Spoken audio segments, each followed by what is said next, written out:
Listen to this account on what happened from teaching John's Gospel. This is from the memoirs of missionary Studd, and it's called A Testimony to the Power of Christ's Word.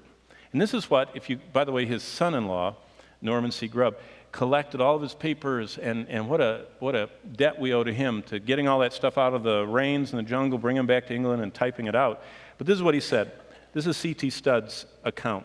In Africa, when I began to invest with the natives in 1910, I arrived to villages of black-skinned, naked cannibals who were totally given over to witchcraft. Wow.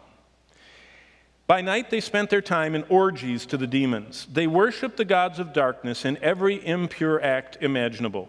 To the pulsating beat of their drums, they danced by dim and flickering fires as passion gave in to beast-like frenzy.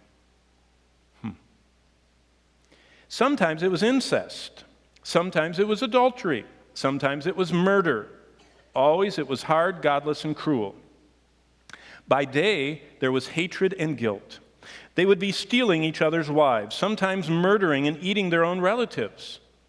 A culture that was always hateful, always mean, always deceptive, always harsh, always cruel, ever enduring a mind tormented by lives of shame and filth.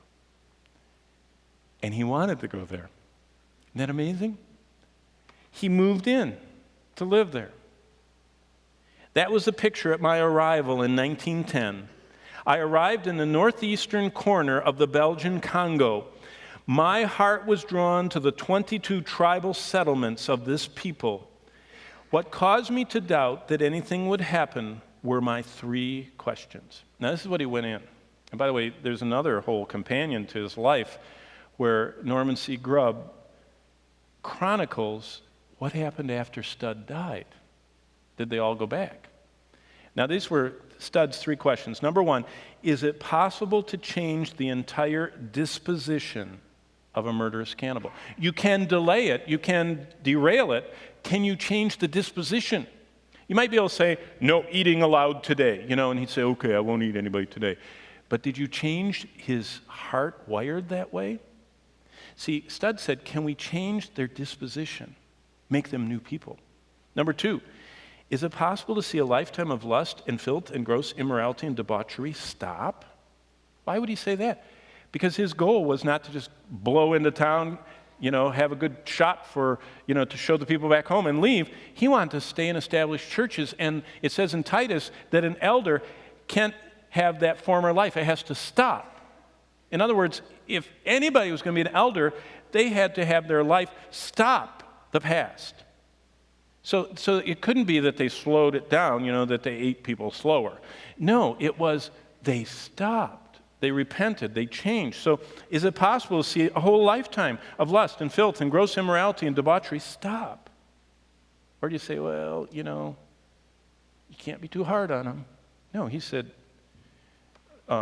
C.T. Studd, long before the current controversy, would have been a proponent of lordship salvation. He told those people, if they were born again, they were going to stop. That Jesus had power to stop them. They just had to allow him to. His 3rd question, is it possible to see murderers become loving, cannibals become tender, adulterers become faithful, and the demonized to become holy? See, he wanted a church formed there. And to be a church, you have to have holy saints that are tender and loving and faithful, that get married and raise children in the Lord. He said, is it even possible? Well, the power of the gospel of the cross says yes to all these and much more, because it's Jesus alone that changes hearts and minds.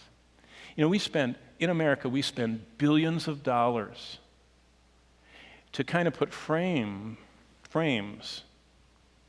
around the message and the power, which is the Bible. And you know what a lot of churches have done? They're spending all their time on the frame, and they never get to the message in the Bible.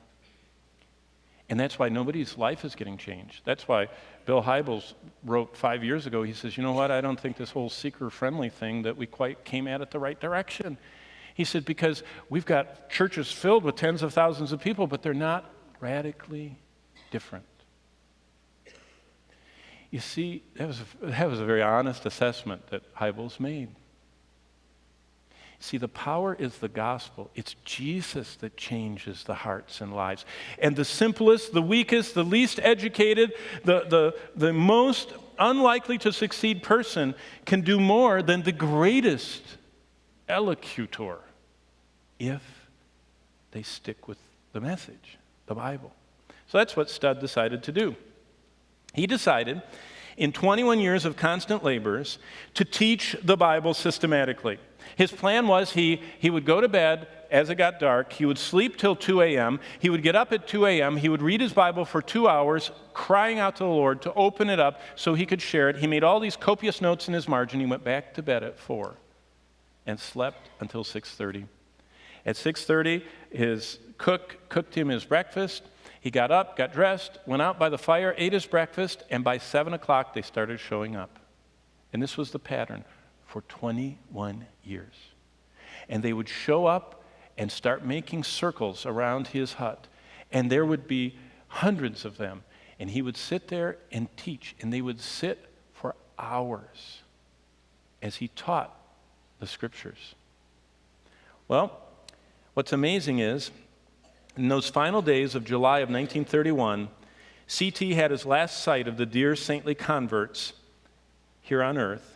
In Africa, at his death that month, in July of 31, there were 30,000 fellowshipping believers in the churches that were born again, baptized, and were discipled saints following Christ.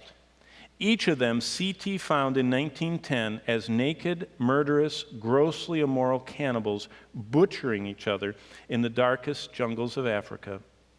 Their bodies, formerly the habitation of dark, foul fiends from the pit, were temples of the living God. That's the simple power of the gospel. He took 2 Bibles with him. Why? Because he going to preach twice? No. If he lost one, he wanted to have the other one. And that's all he took, the Bible. The power of God's simple plan of salvation